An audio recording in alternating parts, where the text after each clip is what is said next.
Hey guys, it's Kathleen. Welcome back to Sidhu Vlogs. Guys, हम सब जानते हैं कि इजराइल पैलेस्टीन में कॉन्फ्लिक्ट है एंड क्या सिचुएशन चल रही है पैलेस्टीन में. It breaks my heart to see all those images online. काफ़ी बुरे हालत हैं, बुरे हालात हैं एंड रीज़न कई बार हम नहीं जान पाते कि इजराइल पैलेस्टीन में जो अभी कॉन्फ्लिक्ट चल रहा है क्यों इतना अत्याचार हो रहा है Palestine. Why is this happening to Palestine, जबकि अगर आपको असली वजह पता चलेगी तो पैलेस्टीनियंस ने इज़राइल को जगह दी एंड आज इज़राइल ने सब कुछ ले लिया है पैलेस्टीनियन से and they want to wipe out the entire Islamic population. Basically ये रिलीजन का इशू इन्होंने बना दिया है. जो भी मुस्लिम लोग वहाँ रह गए हैं उनको वाइप आउट किया जा रहा है and this is sad to watch. पूरी दुनिया देख रही है लेकिन कर कुछ नहीं रही है. This is extremely sad to watch and जल्दी से हम इस वीडियो पे रिएक्ट करते हैं. Do check out our Instagram handles and ये है real history of Israel and Palestine conflict by हसी टीवी. Let's go. अस्सलाम वालेकुम दोस्तों, मेरा नाम है असीब शफकत और आप देख रहे हैं हसी टीवी. 1948 के अंदर इसराइली रियासत के क़याम के बाद से लेकर आज तक अपने मुल्क पर ज़ोयनिस्ट यहूदियों के कब्ज़े के ख़िलाफ़ फ़लस्तीनियों की आज़ादी की जंग जारी है. दुनिया में आज इन दोनों की हिमायत और मुखालफत के अंदर दो अलग अलग ब्लॉक्स बन चुके हैं और हर जगह पर बस यही चीज़ें डिस्कस हो रही है. पर एक सबसे अहम चीज़ जिस पर कोई भी शख्स बात नहीं कर रहा और वो है इस लड़ाई और फसाद का असल कसूरवार यानी ब्रिटिश एम्पायर, जिसने पाकिस्तान और इंडिया के दरमियान कश्मीर की तरह मुसलमानों और यहूदियों के दरमियान जानबूझकर इस बॉर्डर के तनाज़े को रखा ताकि यहाँ पर कोई एक स्टैब्लिश गवर्नमेंट कभी भी ना आ सके और इनका कंट्रोल और इनकी सपोर्ट हमेशा के लिए डीप स्टेट की तरह पूरे मुल्क पर रहे. इनकी तरफ से अपने दौरे हुकूमत के अंदर बॉर्डर की गलत तकसीम से लगाई गई आग आज तक बुझने का नाम नहीं ले रही.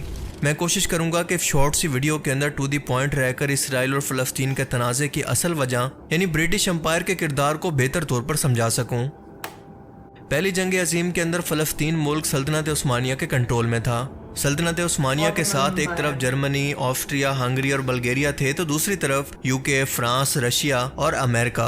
इतनी बड़ी जंग में शामिल होकर सल्तनत उस्मानिया काफ़ी कमज़ोर हो गई और इसी कमज़ोरी का फ़ायदा उठाकर शरीफ मक्का ने बरतानवी जासूस लॉरेंस ऑफ अरेबिया के बहकावे और अरब सरजमीन का कंट्रोल इन्हें देने के वादे पर बगावत कर दी. लेकिन यह वादा ब्रिटिश की तरफ से सिर्फ अपने फ़ायदे के लिए एक धोखा था. नतीजतन सल्तनत उस्मानिया ये जंग हार गई और इसके कई टुकड़े हो गए, जिनसे आज के दौर के मौजूदा दौर के लिबनान, टर्की, सीरिया, उर्दन, फ़लस्तीन और इराक का जन्म हुआ. टर्की के अलावा बाकी तमाम मुल्कों के बॉर्डर को बिना सोचे समझे तकसीम कर दिया गया, जिससे आपस में इनके तनाज़ात बढ़ने लगे, जिनमें फ़लस्तीन भी शामिल था.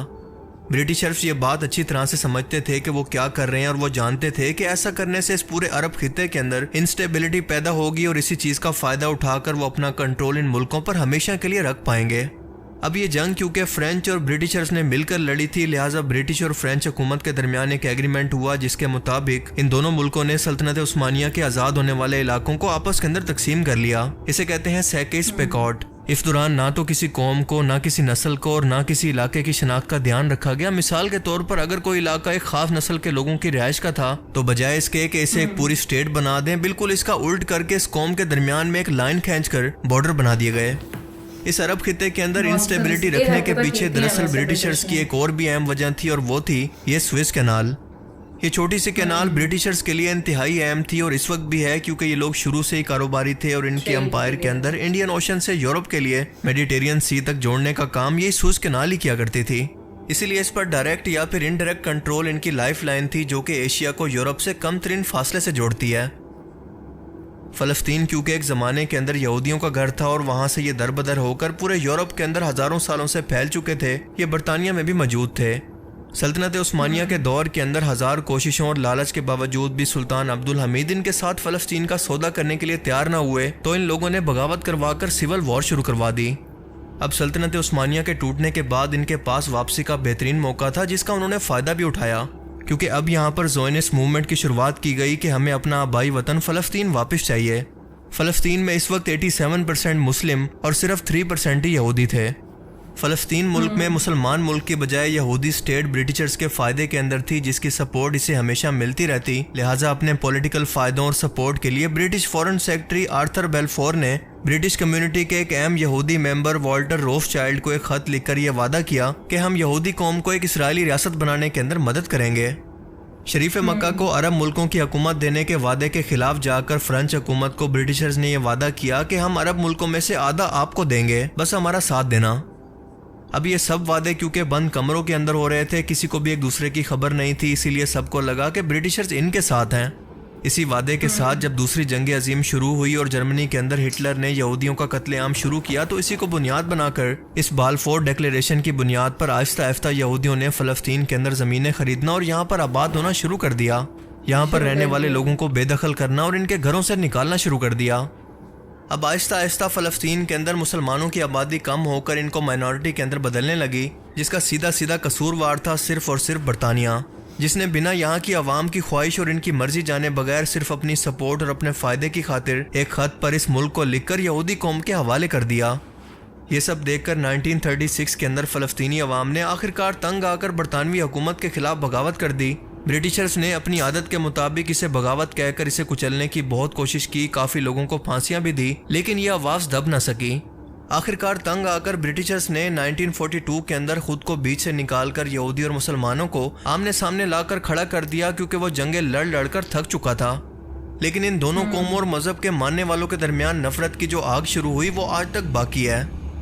1947 के अंदर ये मामला यूनाइटेड नेशन के अंदर चला गया, तो यूनाइटेड नेशन ने दुनिया के सामने दिखावा करते हुए ये तजवीज़ दी कि फ़लस्तीन मुल्क को 2 रियासतों के अंदर बांट दिया जाए, जिसमें से 45% हिस्सा फ़लस्तीनी मुसलमानों के लिए जबकि 55% या 55% यहूदियों को दे दिया जाए, जबकि यरूशलेम शहर इन दोनों के पास होगा, इस पर किसी का कंट्रोल नहीं होगा।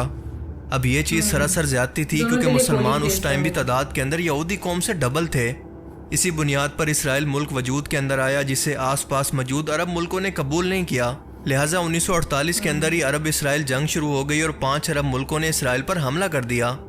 सबको लगता था कि ये छोटी सी रियासत इस जंग को बर्दाश्त नहीं कर पाएगी, पर इसका बिल्कुल उल्ट हुआ, क्योंकि इसराइल अमेरिका और दूसरे वेस्टर्न मुल्कों की मदद से इन तमाम अरब मुल्कों को शिकस्त देकर फ़लस्तीन के 75% हिस्से पर काबिज हो गया। 1961 के अंदर एक बार फिर से इसराइल की अरब मुल्कों से जंग छिड़ गई, जिसके बाद इसने फ़लस्तीन के मजीद हिस्सों पर मौजूद गजा और वेस्ट बैंक समेत यरूशलेम पर भी कब्जा करके इसे अपना कैपिटल बना लिया। इसके बाद फ़लस्तीन लिबरेशन ऑर्गेनाइजेशन की तहरीक शुरू होती है और 2006 के अंदर ये पार्टी इलेक्शन जीतकर वेस्ट बैंक के कुछ हिस्सों पर कंट्रोल हासिल कर लेती है, जबकि गजा पर फ़लस्तीन लिबरेशन की एक मिलिटेंट जमात यानी कि हमास कंट्रोल हासिल कर लेता है और इसी के दरमियान ये आपस में एक दूसरे पर हमले जारी रखते हैं, जो कि आज तक जारी हैं। यहूदी कौम को यूरोप के अंदर इसलिए भी बर्दाश्त नहीं किया जाता था क्योंकि वहाँ के क्रिश्चियन इनको जीसस क्राइस्ट के खिलाफ साजिश करके इन्हें सूली पर लटकाने का कसूरवार मानते थे, और इसीलिए इस कौम का किसी एक जगह पर ठिकाना नहीं था, ये हर जगह पर बस अकलियत या फिर मिनॉरिटी में थे। 1856 के अंदर एक यहूदी थियोड हर्जल ने अपनी एक किताब के अंदर एक अलग यहूदी स्टेट की बात की, जहाँ पर ये लोग माइनॉरिटीज में ना हो बल्कि ये इनके खुद का मुल्क हो। इस तहरीक को ज़ोयनिज़्म का नाम दिया गया, जो ये साफ तौर पर बता रहा था कि शुरू से ही ज़ोयनिज़्म तहरीक का मकसद पूरे फ़लस्तीन को हासिल करना था, ना कि 2 स्टेट थ्योरी जैसा कोई कॉन्सेप्ट। इस तहरीक को चलाने वाले लोग शुरू से ही एक्सट्रीमिस्ट किस्म की सोच के मालिक थे, जैसे हर मजहब के मानने वालों के अंदर पाए जाते हैं, ना कि सब के सब यहूदी इसके अंदर शामिल थे। यही वजह है कि खुद अमेरिका के अंदर बसने वाले ज्यूज़ आज भी गजा के अंदर होने वाले इसराइली मजालिम और इसराइली रियासत के वजूद के ना सिर्फ खिलाफ हैं बल्कि इनके खिलाफ मुजाहरे भी कर रहे हैं, क्योंकि वो लोग सच को पहचानते हैं। तो ये थी इसराइल और फ़लस्तीन के दरमियान तनाज़े की असल वजह, जो कि शायद अब तक हिस्ट्री बुक्स के अंदर भी आपको ठीक से ना पढ़ाई गई हो। अगर आपको इस वीडियो से कुछ नया जानने को मिला तो इसे अपने दोस्तों के साथ भी ज़रूर शेयर करें, और अब मैं मिलूँगा आपसे एक ऐसी ही नई इंटरेस्टिंग वीडियो में। तब तक के लिए अपना बहुत सा ख्याल रखिएगा। Thanks for watching this video. अल्लाह हाफिज़। सो गाइस, बहुत अच्छे तरीके से उन्होंने एक्सप्लेन किया है। बहुत लोगों को नहीं पता कि क्या है इजराइल पैलेस्टीन कॉन्फ्लिक्ट एंड कैसे माइनॉरिटी से, कैसे इन्होंने खुद माइनॉरिटी थे, खुद बाहर से आए, कैसे पैलेस्टीनियंस को, कैसे मुस्लिम्स को उन्होंने ड्राइव आउट कर दिया। एंड सैड बात यह है कि ये वाइप आउट करना चाहते हैं पूरी मुस्लिम पॉपुलेशन को। इनमें जो हेट्रेड है, येस डेफिनेटली वो ब्रिटिश की ही बनाई गई है हेट्रेड डिवाइड एंड रूल वाली पॉलिसी उन्होंने यहाँ भी अप्लाई की, जैसे सेम उन्होंने इंडिया पाकिस्तान में अप्लाई की। एंड उसी पॉलिसी के चलते आज भी इजराइल पैलेस्टीन में कॉन्फ्लिक्ट है। Both the countries, both the parts, both the states, they hate each other. So it's very sad and मतलब बहुत सैड लगता है कि आपको इस्लामोफोबिया इतना आपका बड़ा हुआ है that you hate a community that you want to wipe it off. It's just sad, it's very sad and I really hope कि बहुत जल्दी इस कॉन्फ्लिक्ट का कोई ना कोई सोल्यूशन निकाला जाए. So guys, this is Sidhu vlog signing off. I love you guys.